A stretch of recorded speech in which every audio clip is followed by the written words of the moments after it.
할렐루야. 우리 지난주 담임 목사님의 말씀을 기억하며 좌우로 이렇게 인사하겠습니다. 하나님이 주인 되시는 진짜 그리스도인의 삶을 삽시다. 하나님이 주인 되시는 진짜 그리스도인의 삶을 삽시다. 저는 예전부터 어울리지 않게 귀에 이어폰이나 이런 거를 꽂고 다니는 거를 좋아했습니다. 지나가다가 가게 창문에 이렇게 비치는 제 모습을 제가 봐도 힙합한 거라고는 전혀 안 어울려요. 그래도 귀에 뭘 잘 꽂고 다닙니다. 운동할 때도 산책할 때도 항상 그렇게 꽂고 다닙니다. 근데 몇 년 전에 교육자실에 한 선배 목사님이 아주 신기한 기능이 있는 헤드폰을 샀다는 거예요. 그게 뭐냐고 물으니까 노이즈 캔슬링이라는 기능이라는 겁니다. 그때는 그게 생소해가지고 그게 뭐예요? 라고 물었는데, 이 기능을 쓰면 음악을 굳이 크게 틀지 않아도 외부 소리가 안 들린다는 겁니다. 에이, 그런 게 어딨어요? 라고 해서 껴봤는데 진짜 바깥의 소리가 거의 안 들리는 거예요. 이 기능을 켜면 갑자기 이렇게 세상이 멍해지면서 이 밖에 소리가 이렇게 작아지거나 안 들리는 거예요. 신세계였죠. 그리고 얼마 지나지 않아서 저희 아내가 헤드폰을 이렇게 선물을 해줬는데 노이즈 캔슬링이 있는 제품이었어요. 얼마나 좋던지요. 요즘은 웬만한 헤드폰이나 이어폰에는 다 이 노이즈 캔슬링 기능이 들어갑니다. 이 기능의 원리는 이렇습니다. 밖에서 들어오는 소리가 헤드폰에 있는 마이크에 먼저 들어가고 그 소리의 파동을 분석해서 그 옆에 있는 자체 스피커에서 그 파동과 반대되는 파동을 쏩니다. 그래서 소리의 파동 자체를 상쇄시켜서 그 소리를 없애는 것이죠. 무슨 소리인지 잘 모르겠죠. 저도 문과라서 잘 모릅니다. 그냥 문과식으로 이야기를 하면 저쪽에서 소리가 오는데 우리 스피커도 똑같은 소리를 지르는 거예요. 오지마! 라고 소리를 지르는 거예요. 소리를 질러서 다가오는 소리를 없앤다, 그런 의미인 거죠.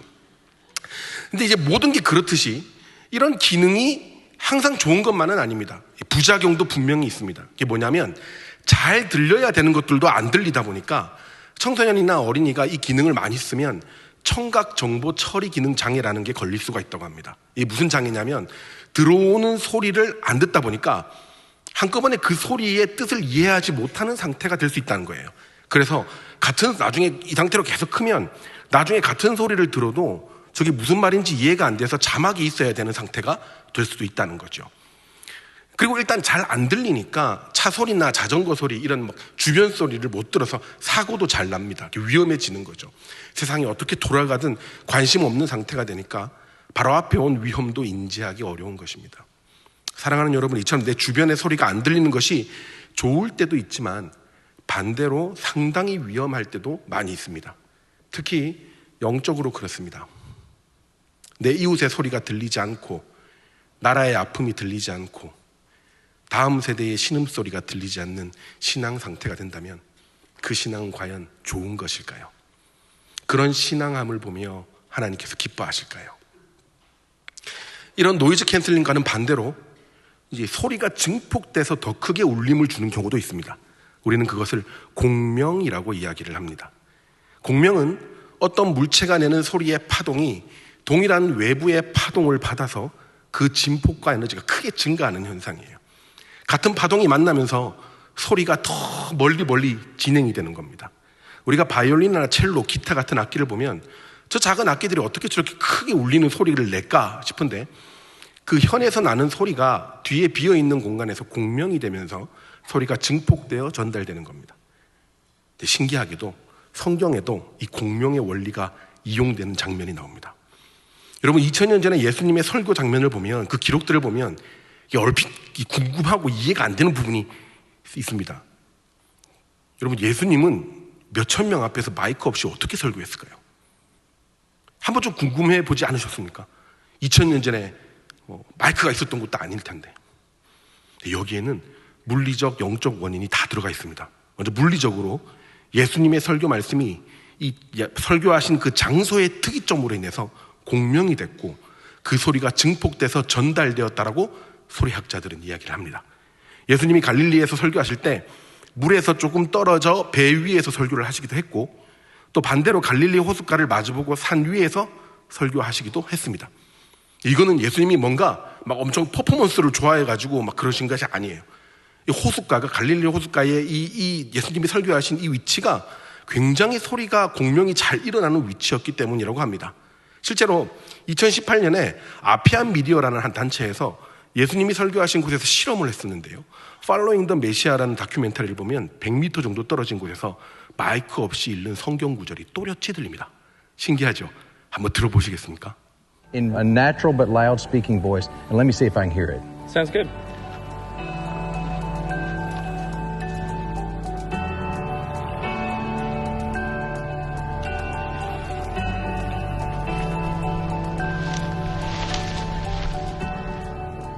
Okay, Jeremy, I'm in position.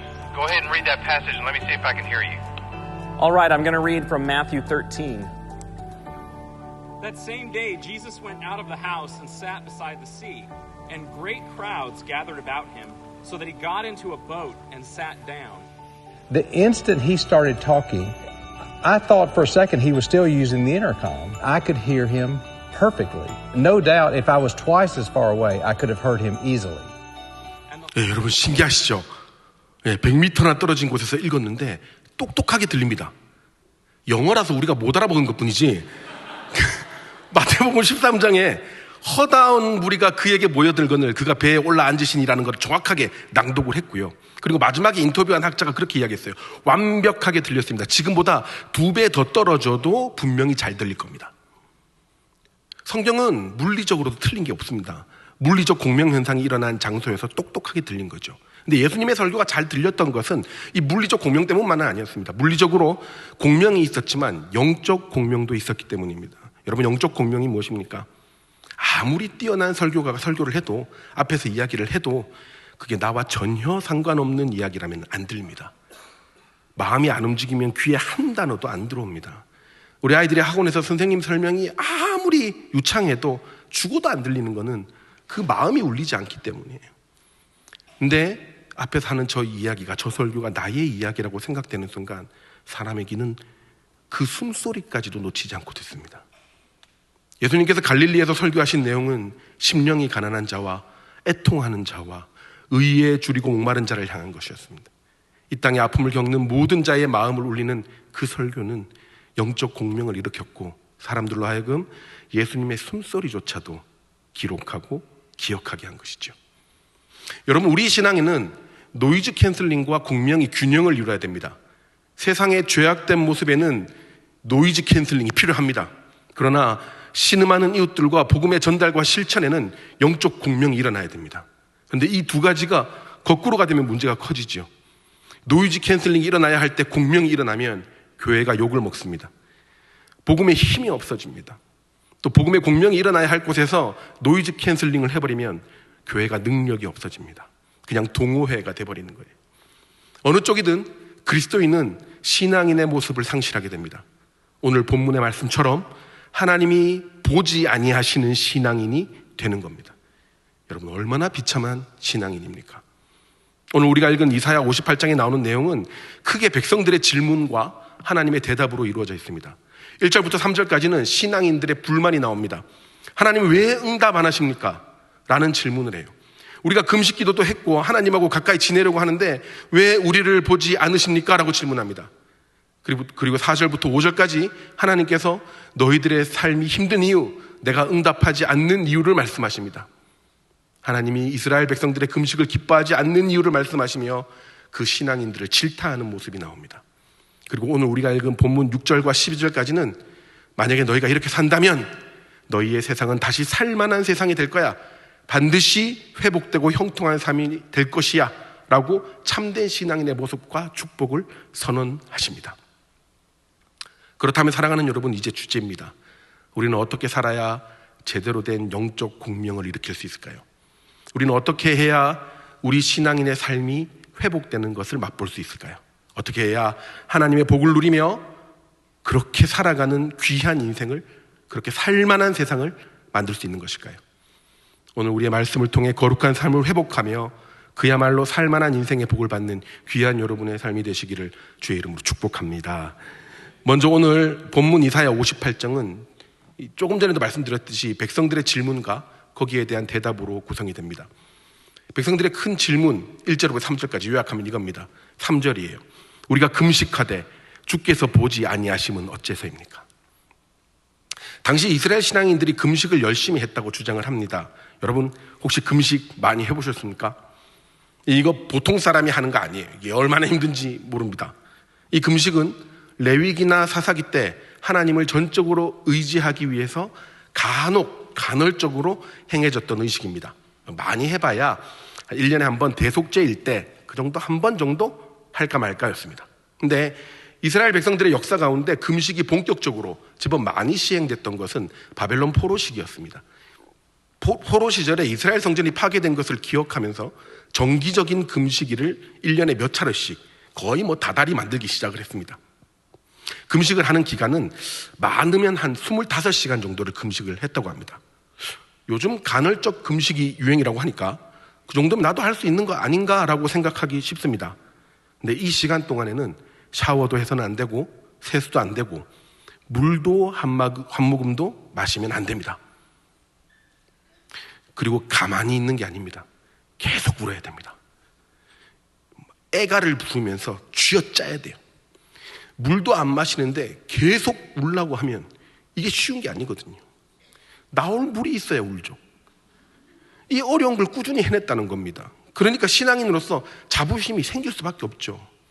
여기서 문제가 일어나는 겁니다. 취지는 정말 좋았고 진정성 있는 기도도 이루어졌지만 시간이 흐르면서 이 금식은 일종의 신앙의 자부심처럼 자랑처럼 인식되는 부작용이 일어납니다. 그래서 그들의 하소연은 이런 뜻이 있는 거예요. 하나님, 우리가 그냥 한 끼 굶은 게 아닙니다. 25시간을 꼬박 굶고 씻지도 않고 가죽 신발도 안 신고 바닥에 앉아 울면서 이 전통을 지켜왔습니다. 이렇게 우리가 겸손하게 낮아져서 울며 하나님을 찾았으면 한 번은 응답하셔야 되는 거 아닙니까? 왜 우리를 안 쳐다보십니까? 이렇게 말하는 거예요. 하나님 앞에서 겸손하기 위해 또 전적으로 하나님을 의지하기 위해 금식하며 기도했던 이 좋은 믿음의 행위가 이제는 나의 교만을 드러내는 도구가 되는 거죠. 근데 하나님께서 이 금식 행위를 문제 삼는 이유는 또 있었습니다. 고향으로 돌아온 백성들 중에서는 땅을 소유했던 사람이나 혹은 그 이전에 페르시아의 대리인들이나 또 혹은 제사장들 중에서 이 부유한 신앙인들이 있었습니다. 이들은 사회적으로 하나님이 싫어하는 행위들을 계속하면서도 하나님을 철저하게 믿는다고 스스로 착각했습니다. 왜냐하면 그 힘든 금식을 계속 해왔거든요. 여러분 일주일만 한번 금식해 보십시오. 아마 모든 사람이 걱정할 겁니다. 너 왜 이렇게 야위었어? 어디 아파? 얼굴이 왜 이렇게 주저앉았어? 다 그렇게 걱정할 겁니다. 그러면 이제 한마디 하는 거죠. 나 하나님 앞에서 지금 일주일째 금식 중이야. 그러면 이제 소문 나는 겁니다. 저 집사님 믿음 좋다. 금방 티가 나요. 좋습니다. 티가 나도 좋습니다. 믿음 좋은 게 티가 나면 좋지요. 모델이 되고 도전도 받으니까 좋습니다. 그런데 문제는 삶은 전혀 그렇지 않은데 굶기만 한다는 겁니다. 이 본문의 역사적 배경이 되는 사건이 느헤미야 5장에 아주 상세하게 나오는데요. 같은 믿는 백성들인데 가난한 사람들이 먹을 것이 없어 부자 신앙인들에게 저당이 잡힙니다. 그럴 수 있죠. 그런데 너무 높이 이자를 매기는 바람에 결국은 밭과 포도원 모든 소유를 뺏깁니다. 심지어 빚을 갚지 못하자 어떤 일이 일어났냐면 느헤미야 5장 5절입니다. 우리 다 같이 한번 읽어볼까요? 우리 육체도 우리 형제 육체와 같고 우리 자녀도 그들의 자녀와 같거늘 이제 우리 자녀를 종으로 파는도다. 우리 딸 중에 벌써 종된 자가 있고 우리의 밭과 포도원이 이미 남의 것이 되었으나 우리에게는 아무런 힘이 없도다. 여러분 이 피 맺힌 형제의 절규 혹시 느껴지십니까? 우리나 너희나 다 같은 형제들이고 내 새끼나 네 새끼나 다 같은 자녀들인데 우리 자녀는 너희들의 종이 됐구나. 벌써부터 종이 됐구나. 우리 밭과 포도원도 다 뺏겼네. 나는 이제 살아갈 아무런 힘이 없구나. 이렇게 이야기하는 겁니다. 밖으로는 그렇게 남의 자녀들까지 뺏어가면서 회당에서는 믿음을 지킨다며 금식을 했던 그 겉과 속이 다른 신앙인들이 하나님께 이렇게 기도한 겁니다. 다시 3절입니다. 우리가 금식하되 주께서 보지 아니하시면 어찌미며 우리가 마음을 괴롭게 하되 주께서 알아주지 아니하시면 어찌미니까. 여러분 이 구절이 다시 보이십니까? 여기서 마음을 괴롭게 하다라는 말은 아나네페시라는 단어입니다. 내 영혼을 겸손하게 하다라는 말이에요.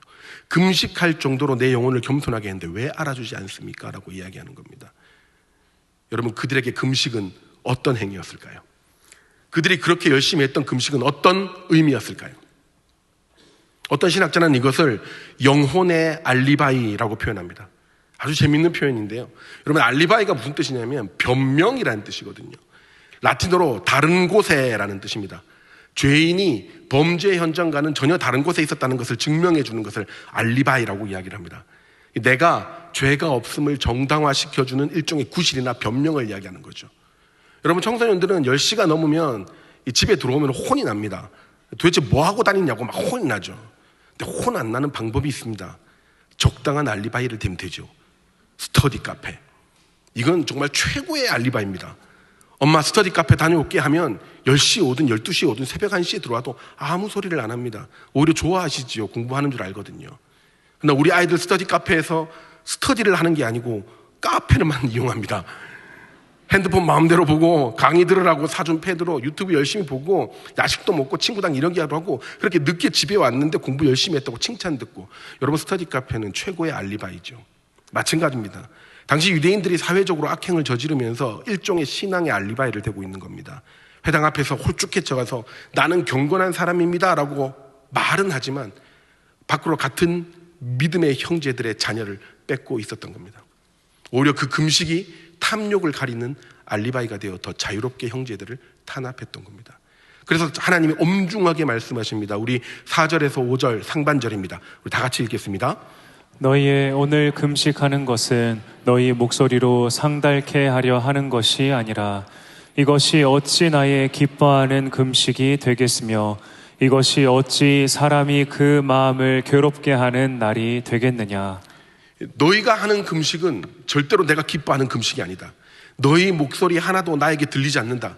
너희들 하는 어떤 행위도 겸손한 것이 아니다라고 무섭게 질책하는 겁니다. 그리고 오늘 본문의 6절부터 말씀하십니다. 그러면 내가 기뻐하는 금식은 무엇인가?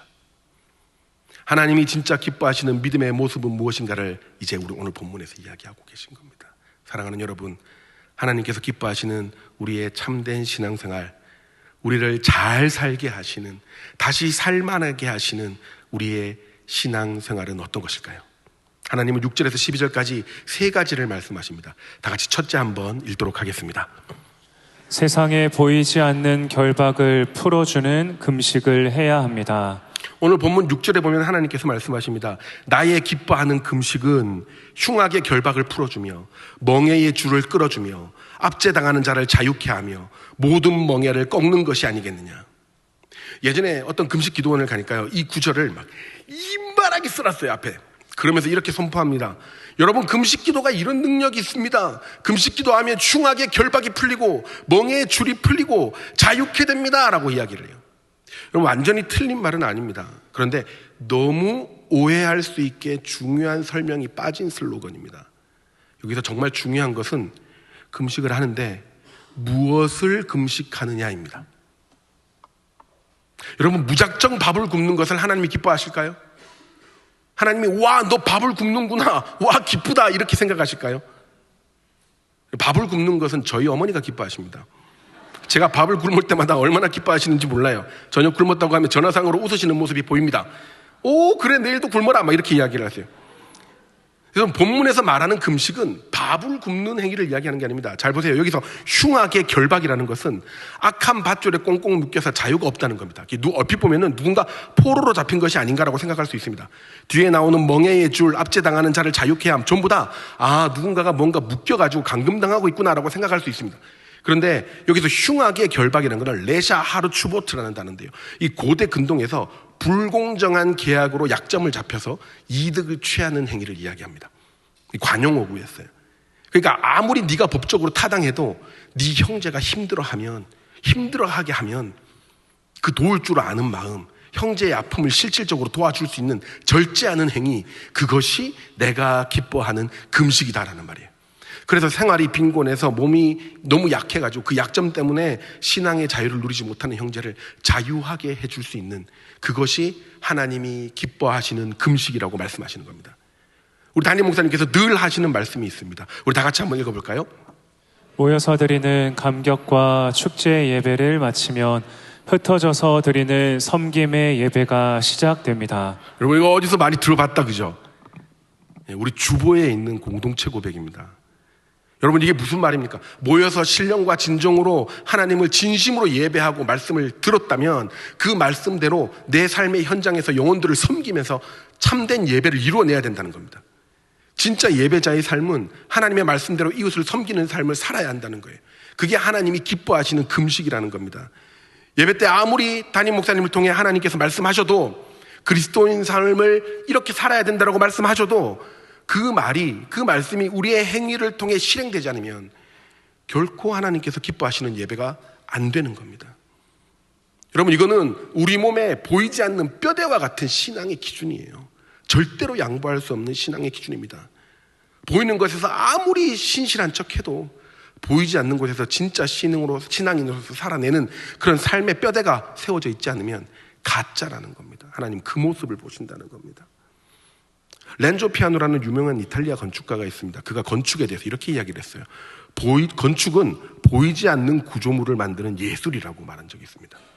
우리는 화려한 건물의 모습, 그 외형을 보지만 이 사람이 말하는 진짜 건축이라는 것은 그 속에 보이지 않는 수많은 철근과 시멘트, 지하에 박힌 기둥들이 겹겹이 세워진 것, 그것이 진짜 건축이라는 겁니다. 화려한 모습만 보는 것은 반쪽 건축이라는 거예요. 여러분 교회에서 사람들에게 보이는 신앙생활은 누구나 다 할 수 있습니다. 일주일에 한 번, 그것도 한두 시간만 하면 됩니다. 다 할 수 있어요. 그런데 보이지 않는 신앙생활은 얼마나 우리가 하고 있을까 스스로 물어봐야 됩니다. 사랑하는 여러분, 우리 교회는 이미 부활절이나 추수감사절 헌금을 이웃들에게 나누는 것으로 유명합니다. 그것뿐만이 아닙니다. 다음 세대를 위해 얼마나 우리 담임 목사님과 교역자들과 또 전 성도가 애를 쓰는지 모릅니다. 제가 본 것만 해도 얼마나 많은지 몰라요. 힘든 신학교도 돕지요. 또 은퇴한 목사님들 도와드리지요. 힘든 교회, 힘든 선교사님들, 힘든 이웃들을 얼마나 많이 돕고 있는지 모릅니다. 근데 그렇게 돕는다고 우리 교회가 받는 게 있습니까? 담임 목사님께서 10,000원짜리 한 장이라도 받으시는 줄 아십니까? 한 장도 안 줍니다. 근데 왜 계속 하실까요? 어마어마한, 여러분 이게 경제학적으로 정말 말도 안 되는 그런 행위잖아요. 10,000원짜리 한 장도 안 들어오는데 얼마나 어마어마하게 나누는지 모릅니다. 근데 왜 이걸 계속하느냐? 그게 우리 하나님께서 기뻐하시는 금식이기 때문입니다. 내 배를 불릴 수 있지만, 우리 교회만 배부를 수 있지만 그것을 절제하고 내 형제를 도와 그를 자유케 하는 것, 그것이 하나님께서 기뻐하시는 금식이기 때문입니다. 여기서 중요한 것은요, 당시 이스라엘 관리들이 이자를 높게 받고 못 갚는 사람들의 자녀를 종으로 데려가는 것은 당시 법적으로는 아무 문제가 없었다는 겁니다. 그럼에도 법적으로 문제가 없어도, 그것을 해야 할 의무가 없어도 하나님께서 기뻐하시지 않는 것을 하지 않는 것, 내가 해야 할 의무는 없음에도 하나님이 기뻐하시는 것을 위해 내 것을 절제하고 남을 이롭게 하는 것, 그것이 금식이라는 겁니다. 7절부터는 그에 대한 구체적인 금식 행위가 나와요. 줄인 자에게 음식을 나눠주며, 네 재산 네가 다 먹을 수 있지만 네가 먹을 거 금식하고 네 이웃을 좀 도와줘. 유리하는 빈민을 내 집에 들이며, 오갈 데 없는 사람 못 본 척해도 되지만, 너 그럴 수 있지만 네 공간 조금만 금식하고 좀 재워줘. 벗은 자를 보며 입히며, 네가 마음대로 입을 옷 비싼 거 마음대로 입어도 되는데 그거 조금만 금식하고 그 사람 옷 좀 사줘, 입혀줘. 골육을 피하여 스스로 숨지 아니하는 것, 힘든 친척들, 힘든 이웃들 제발 모른 척 하지 말고 조금만 절제하고 네 거 조금만 아껴서 좀 도와줘. 이런 금식들을 기뻐하신다는 겁니다. 네가 교회의 다음 세대들 돕지 않아도 될 자유가 네한테 있지만 그 어린 영혼들이 잘 성장하기 위해 네 먹을 거 조금만 금식하고 도와줘.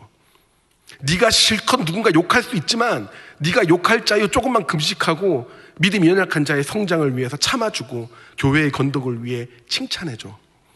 네가 봉사 안 하고 놀러갈 자유 있지만 그 놀러갈 시간을 조금만 금식하고 필요한 영혼들을 위해 봉사해줘.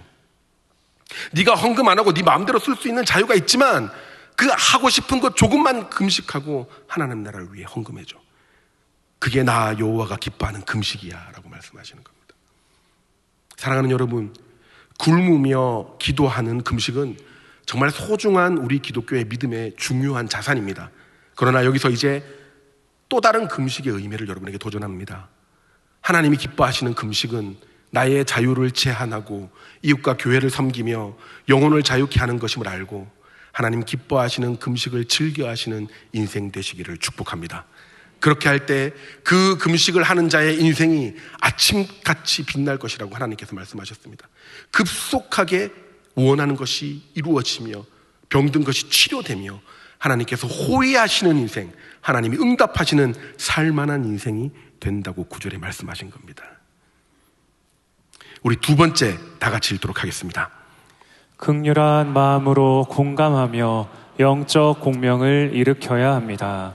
여러분, 오늘 9절 하반절부터 10절까지 하나님께서는 다음과 같은 말씀을 하십니다. 만일 네가 너희 중에서 멍에와 손가락질과 허망한 말을 제하여 버리고 줄인 자에게 내 심정을 동하며 괴로워하는 자의 마음을 만족해 하면 너의 빛이 흑암 중에서 발하여 내 어둠이 낮과 같이 될 것이며. 여기서 멍에와 손가락질과 허망한 말을 제하라는 것은 이웃을 비난하고 압제하는 모든 행동을 그치라는 겁니다. 그리고 무엇을 하라고 하냐면 내 심정을 동하라라고 이야기를 합니다. 여기서 심정을 동하다라는 말은 베타페크 나프세카라는 말이에요. 말이 좀 어려운데요. 속에 있는 영혼을 이렇게 다 끄집어내가지고 이 속에 있는 영혼을 다 끄집어내서 토하라 뭐 이런 얘기예요. 당신의 영혼을 끄집어내가지고 배고픈 자에게 주십시오라고 이야기하는 거예요. 단순히 빵을 한 조각 주십시오라고 아닙니다. 너의 속에 있는 진심을 끄집어내서 그 사람의 영혼에 넣어주라라는 말입니다. 이 표현이 얼마나 강렬하냐면 이런 거죠. 새가 먹을 것을 물었다가 이 새끼들에게 들고 날아갑니다. 근데 어떤 어미새를 보면 속에 깊이 집어넣어서 반쯤 소화가 낸 것을 다시 꺼내가지고 이 새끼들에게 먹이는 것을 볼 수 있습니다. 내 것이라고 생각했던 정말 소중한 내 물질뿐만 아니라 내 진심과 마음과 내 영혼까지 꺼내서 공감하고 그들을 도우라고 말씀하고 있는 겁니다. 그리고 괴로워하는 자의 마음을 만족하게 하라라고 합니다. 여기서 만족하게 하다 사바라는 단어는 충분히 배부르게 하라라는 말입니다. 마음과 함께 실질적으로 너의 필요를 내가 공감하고 있다고 보여주는 것, 그것이 하나님께서 우리에게 원하시는 것이라고 이야기하는 겁니다. 여러분, 우리 교회에서도 나눔 봉사단, 한글학교, 탈북민부 이런 사역들을 하는 걸 보면 정말 그 심정을 동하여 마음을 만족하게 하는 사역이다라는 게 느껴집니다. 저도 나눔 봉사단 따라가 봤는데요. 아침 일찍 고기를 볶습니다. 언제 오셔갖고 그 많은 걸 볶는지 모르겠어요. 국을 끓이고 조리를 하시는 분들, 각 장소로 도시락을 들고 배달하시는 분들, 행정 처리하시는 분들, 가서 잠시 인사하고만 나오더라도 그분의 안부를 묻고 기도하고 필요한 것들을 챙겨드리는 그 마음이 얼마나 감동인지 모릅니다. 정말 하나님이 원하시는 사역과 기쁨, 이런 거죠. 그런 삶을 하나님께서 어떻게 축복하시냐? 그 인생의 어두움을 낮과 같이 환하게 하시겠다고 약속하신 겁니다. 그 인생을 살만한 인생으로 만드시겠다고 하신 거예요. 2001년 4월 말이었어요. 군대 제대하기 딱 2주 전이었거든요.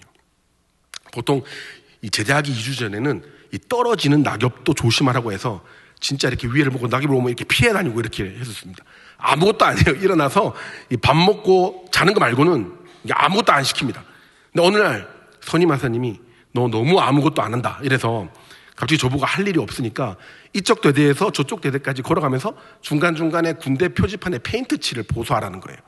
쉬엄쉬엄 해라라고 하는 거예요. 해도 표가 안 나니까 그냥 그거라도 해라라는 거예요. 이 몸 막 근질거리고 막 쉬엄쉬엄 페인트 칠을 하면서 막 산책이나 하면 되지라고 생각하면서 당시 제일 막내였던 이병을 데리고 나왔어요. 근데 그 이병이 군대를 늦게 왔거든요. 저보다 2살 많은 형님이었어요. 군대가 그런 게 어디 있습니까? 야, 나랑 같이 가자 이래서 이제 데리고 왔어요. 그리고 페인트동 들고 산책하듯이 걸어가면서 페인트 하나 칠하고 좀 쉬었다가 그늘에서 누웠다가 막 이렇게 했거든요. 그러다가 동네에 딱 하나 있는 슈퍼를 지나가게 됐어요. 여러분, 이병 때는 과자가 진짜 먹고 싶거든요.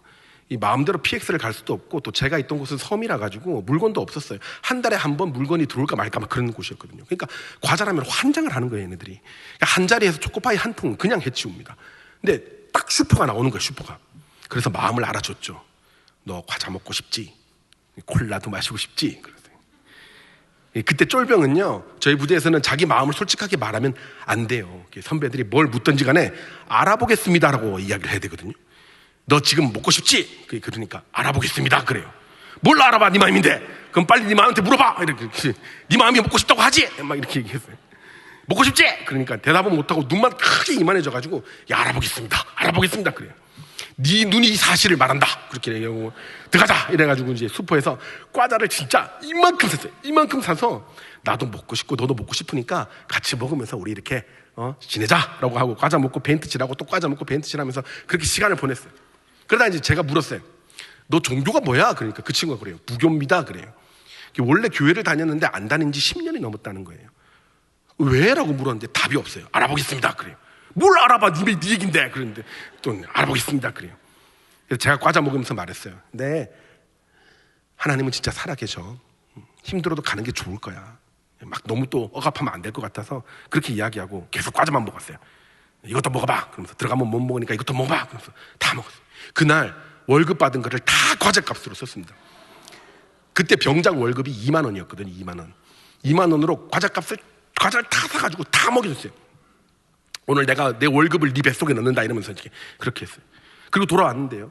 그리고 며칠 뒤에 이제 제대하기 딱 며칠 전에 이제 그 부대 병장들 송별회가 있었어요. 이렇게 술 마신 사람들은 간단하게 술도 마시고 뭐 고기도 먹고 밥도 먹고 그러는 송별회였어요. 저는 확실히 술보다 밥이나 고기를 더 좋아하기 때문에 밥과 고기만 먹고 이렇게 내무실에서 들어와서 책 보고 물건 정리를 하고 있었어요. 말년이니까 잠을 너무 많이 자가지고 잠이 안 와서 책을 이렇게 보고 있었거든요. 근데 이 이병놈이 갑자기 술에 취해가지고 온 거예요. 그리고 저 앞에 딱 선 거예요. 바로 쫙 바로 앞에. 원래 이병이 그렇게 가까이 서면 안 되거든요. 병장 앞에. 얼굴 뻘게 가지고. 여러분 그 술 많이 취한 사람 특유의 그 푸 하는 소리 아시죠? 막 내한테 막 훅 내뱉으면서 푸 하는 소리. 그걸 내뱉으면서 이병이 저한테 이렇게 얘기를 하는 거예요. 조선일 병장님, 저 이제부터 교회 갑니다. 이렇게 얘기하는 거예요. 제가 너무 놀라가지고 갑자기 왜 교회를 가? 이렇게 얘기를 했거든요. 그러니까 병장님이 교회를 다니니까 나도 교회를 갑니다. 이렇게 이야기하는 거예요. 그 말이 너무 신기하잖아요. 그래서 왜? 라고 하니까 그 친구가 그렇게 얘기를 해요. 군대에서 처음으로 제 마음을 알아주셨습니다. 아무리 생각해도 마음을 알아준 게 없거든요. 근데 물었어요. 뭐 과자? 이렇게 얘기했거든요. 그러니까 이 친구가 월급 다 털어서 과자를 마음껏 먹게 해주셨습니다. 진짜 먹고 싶었거든요. 그리고 교회 가고 싶게 만드는 사람 만나면 제가 갈 거라고 늘 생각해 오고 있었습니다. 이러면서 비틀거면서 가서 자는 거예요.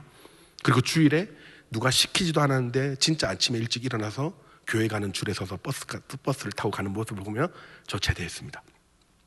제가 그때 알았어요. 과자 2만 원치 사준다고 영혼이 구원되지는 않습니다. 그러나 그 영혼의 심정을 동하는 것, 진심으로 그 마음을 알아주고 필요한 것들을 채우려고 노력하는 그 행위가 인생의 어둠을 낫같이 되게 한다는 것을 알았습니다. 그 낫이 뭡니까? 하나님을 만나게 된다는 거예요. 그리고 그때 제가 입대 전에 간절하게 무릎 꿇고 기도했던 기도가 생각납니다.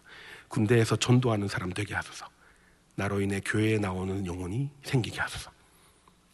사랑하는 여러분, 심정이 동한다는 것은 앞서 말했듯이 우리가 영혼을 공명시키는 겁니다. 주파수를 맞춘다는 거예요. 파동을 똑같이 맞추면 그것이 공명이 되고, 공명이 되면 커지고 영향력이 생긴다는 거예요.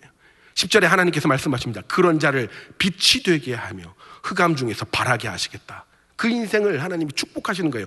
흑암 중에서 발한다는 것은 절망의 한복판에서 아무리 흑암 같은 이 세상 속에서라도 이 사람의 인생이 밝아지게 하겠다는 겁니다. 세상은 어두우나 그 인생만큼은 내가 밝게 하겠다. 마치 등대처럼 그 인생을 보며 영혼들이 살아나게 하겠다는 겁니다. 사랑하는 여러분, 우리의 공감과 공명을 통해 세상이 밝아지는 은혜를 누리시기를 주의 이름으로 축복합니다.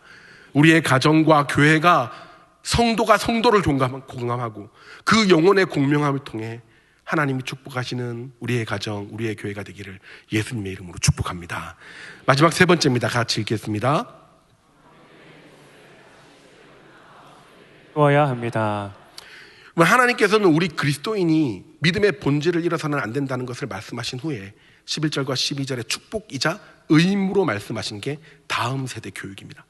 우리 12절 다 같이 읽겠습니다. 내게서 날 자들이 오래 황폐된 곳들을 다시 세울 것이며 너는 역대의 파괴된 기초를 쌓으리니 너를 일컬어 무너진 데를 수보하는 자라 할 것이며 길을 수축하여 거할 곳이 되게 하는 자라 하리라. 여러분, 이 말씀은 우리에게 주어진 가장 큰 축복이자 가장 큰 의무입니다. 그것은 바로 우리 자녀들이 다시 세워가는 세상의 주역이 되게 하는 것입니다. 여기서 우리가 잘못 생각하는 것이 있는데요. 우리 집 자녀, 내 자녀만 잘 키우면 됩니까? 예전에 어떤 분하고 이야기를 했는데 다음 세대 이야기를 하면서 이렇게 말씀을 하셨어요. 딴소리 할 것이 없어요. 그냥 각자 집에서 자기 자식만 잘 키우면 됩니다. 이렇게 이야기를 하셨어요. 맞는 소리 같지만 그게 크게 성경적이지는 않습니다. 물론 자기 집에 있는 자식들 잘 키워야죠. 그런데 오늘 12절에 나오는 내게서 날 자들이라는 단어는 미메카라는 단어인데요. 너로부터라는 이야기입니다. 너로부터. 근데 여러분, 이스라엘에서 진짜 혈통의 자식들을 이야기할 때는 항상 벤이나 제리, 제라 이런 말들을 많이 써요. 근데 그게 없어요. 그러니까 혈통을 뜻하는 단어가 없고 혈통만 뜻하는 것이 아니라는 겁니다. 그래서 칼빈이나 메추엘리는 또 많은 신학자들은 여기에 나오는 내게서 날짜라는 말은 공적인 교회와 공동체의 다음 세대를 이야기한다고 말하고 있습니다. 여러분, 우리 모두가 대형교회 다음 세대에 대한 공적 책임이 있다는 겁니다.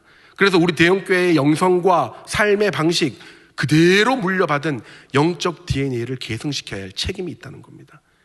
그러면 그렇게 키워진 우리 다음 세대들이 무엇을 하느냐? 역대의 파괴된 기초를 다시 세운다고 말씀하십니다. 우리 다음 세대들이 이 세상에서 무너진 성경적 가치관과 신앙의 모습을 다시 쌓아가게 된다는 겁니다. 그리고 무너진 데를 수보하는 자가 된다. 그렇게 이야기를 합니다. 세상에 균열이 갈 때 그 틈을 막아낼 영적 실력이 있는 자, 그런 다음 세대가 우리로부터 시작될 것이고 또 시작되게 해야 한다는 하나님의 엄중한 축복이자 의무인 것입니다. 사랑하는 여러분, 성공의 목사 윌리엄 랄프 인지는 신앙은 가르치는 것이 아니라 전염되는 것이다 라고 이야기했습니다. 우리 윗세대가 어떤 것을 보여주고 어떤 신앙인의 모습을 살아내고 있는지가 바로 다음 세대에게 그대로 이어진다는 거예요. 세상의 출산율 감소보다 주일학교 학생의 감소율이 2배나 빠르게 줄어들고 있다는 현실의 통계는 이제 더 이상 남의 얘기가 아닙니다. 이렇게 급격하게 주일학교 학생들과 청년의 숫자가 감소한다는 것은 뭔가 단단히 잘못 전염되고 있다는 겁니다. 사랑하는 여러분, 우리 대형교회 주일학교는 울산에서 다음 세대들이 제일 많습니다. 교만이 아니라 그냥 객관적으로 제일 많습니다. 얼마 전에 울산에서 좀 크고 성도수가 많은 교회의 청소년부 사역자를 만나서 이야기를 나눴는데요. 우리 교회가 2배가 많아요. 우리 교회 다음 세대가 2배가 많아요. 여기서 우리는 여러분 교만이 아니라 무거운 책임감을 느껴야 됩니다. 왜 우리 하나님께서 우리 교회의 다음 세대를 몰아주셨는지를 알고 그 책임을 느껴야 됩니다. 사랑하는 여러분, 대형교회 성도인 우리는 공적인 다음 세대의 주일학교 학생들에게 무엇을 보여주고 가르치고 있습니까? 얼마만큼 다음 세대에 우리의 마음을 쏟아내고 있습니까? 제가 가는 미용실의 사장님은 입이 참 구수합니다. 저보다 나이가 훨씬 많거든요. 근데 항상 저보고 삼촌이라고 이야기를 해요. 최근에 머리를 깎는데 그래요. 삼촌 머리에 이제 흰머리가 막 올라오네 그래요. 제가 이 청춘이 이렇게 가고 있구나 이렇게 생각하고 있는데 그분이 또 그러는 거예요. 삼촌. 근데 얼마 전에 삼촌 아들이 왔던데 와 삼촌하고 많이 다르대. 좋더라 이렇게 이야기하는 거예요. 그럼 나는 안 좋은가? 아니 우리 아들은 좋고 나는 안 좋은가? 그 좋더라가 기분이 묘해요. 이게 좋아야 되는데 마냥 좋을 수는 없고. 근데 그때 생각했죠. 여러분 우리 다음 세대는 우리보다 더 좋아야죠. 안 그래요? 보래요. 우리 다음 세대들이 황폐한 이 세대를 다시 세우는 세대가 되는 거예요. 우리하고 달라야 되는 겁니다. 우리가 살아온 교회보다 우리 다음 세대가 믿음 생활하는 대형 교회가 더 좋아져야 됩니다. 왜냐하면 이 세대의 주역이 되는 사람들이기 때문입니다. 이러면 손해보시는 것 같습니까? 근데 여러분 잘 보세요. 하나님이 누구를 칭찬하시는지 잘 보세요. 우리 자녀들이 황폐한 시대를 재건한 후에 말씀하십니다. 12절이에요. 너는 역대에 파괴된 기초를 쌓으리니 너를 일컬어 무너진 데를 수보하는 자, 거할 곳이 되게 하는 자라고 하리라. 이 칭찬을 너희 다음 세대, 너희로부터 나온 세대가 아니라 우리에게 하신다는 이야기예요. 여러분 이거는 히브리적 관념에서 윗세대와 아랫세대가 하나라는 얘기입니다. 그래서 같은 사역을 하는 거예요. 보세요. 길을 수축했다는 것은 원래 있던 길을 고치고 건축해서 살만한 집으로 만들었다는 뜻인데요. 원래 길을 낸 윗세대가 있다는 겁니다. 그러니까 여러분, 하나님께서는 자녀들에 대한 책임도 우리에게 주시지만 그 칭찬도 우리에게 동일하게 주시는 겁니다. 그 복도 우리에게 주시는 거예요. 우리가 잘 되는 것이 자녀가 잘 되는 것이고, 자녀가 잘 되는 것이 하나님 앞에서 우리가 잘 되는 것입니다. 여러분, 우리 대형교회는 계속해서 다음 세대의 마음을 쏟고 있습니다. 청소년들을 이제 막 해외에 파송을 하고요, 가치관을 교육하고 복음의 일꾼으로 키우고 있습니다. 미취학부요, 이번 주에 대형 월드 하잖아요. 전폭적으로 지지합니다. 취학부요, 벌써부터 막 여름 워터 페스티벌, 그 전에 세계관 학교 막 들썩들썩합니다. 교육자들이 앉아있을 시간이 없어요. 찾으면 없어요. 그럼 우리는 뭘 해야 되겠습니까? 이제 우리는 뭘 해야 되겠습니까? 오셔야죠. 자녀들을 교육시키고 진짜 믿음이 무엇인지 가르치고 함께하고 본질적인 신앙을 여러분들이 보여주셔야 되는 겁니다. 그리고 집에서든 교회에서든 신앙인의 모습을 보여주고 전염시켜야 하는 겁니다. 그럴 때 하나님께서 너는 물된 동산 같고 물이 끊어지지 않는 샘 같을 것이라 라고 축복하시는 겁니다. 그런 다음에 우리 다음 세대를 키워내는 우리 귀한 성도 여러분들, 하나님께 복을 많이 받으시는, 하나님 기뻐하시는, 정말 살만한 인생을 사시는 귀한 여러분들 되시기를 주의 이름으로 축복합니다. 말씀을 마무리하겠습니다. 1989년 11월 독일 베를린 장벽이 무너지고 세상은 새로운 날이 열리는 것을 지켜보고 있었습니다. 그때 유명한 한 첼리스트가 이태리에서 독일까지 급하게 가가지고 베를린 장벽 앞에서 무반주로 바하의 첼로곡을 연주하게 되는데요, 그 장면이 세상에 있는 많은 사람들을 감동시키고 치유했다고 합니다. 그 장면 잠깐만 보도록 하겠습니다.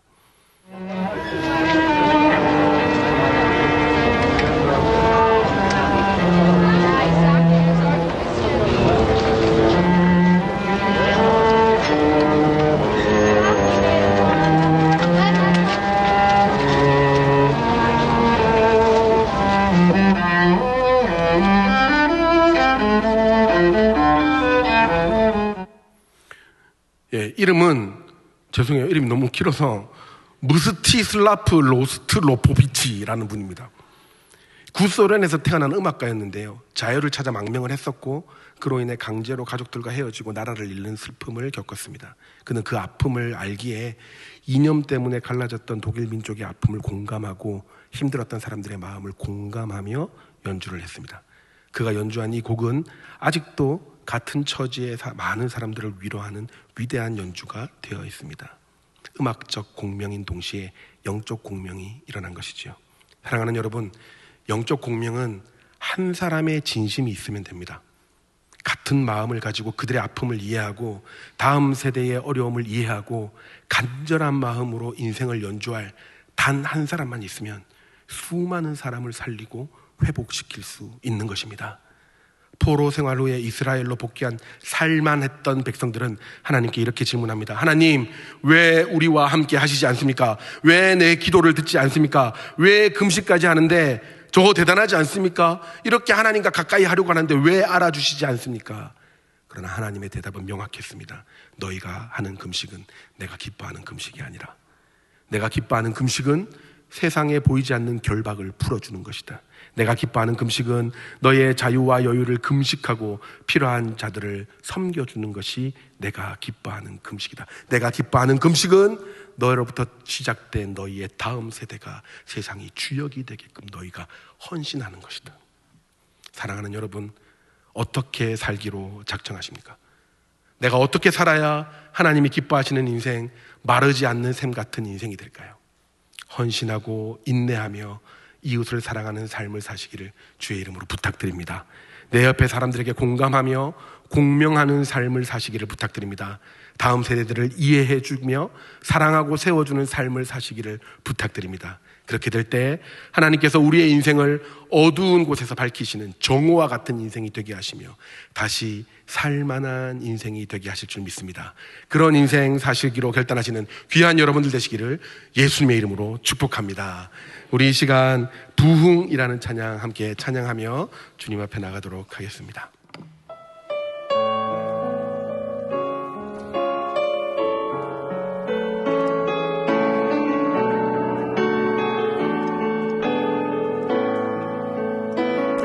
이 땅의 황무함을 보소서. 이 땅의 황무함을 보소서. 하늘의 하나님, 하늘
소제목을 크게 읽고 합심해서 기도하도록 하겠습니다. 하나님, 내 안에 내 것을 포기하고 교회와 가정과 이웃을 위해 헌신하는 금식이 일어나게 하여 주옵소서. 공감하고 공명할 수 있는 능력을 더하시고 우리에게 다음 세대를 맡겨주신 거룩한 소명을 잊지 않게 하여 주옵소서. 하나님께서 부르신 사명을 최선을 다해 감당하게 하시고 성도의 본질을 회복하여 참된 부흥을 이루게 하여 주옵소서. 우리 다 같이 참된 부흥과 하나님을 기쁘시게 하는 나의 인생을 위해 주의 이름 크게 외치고 기도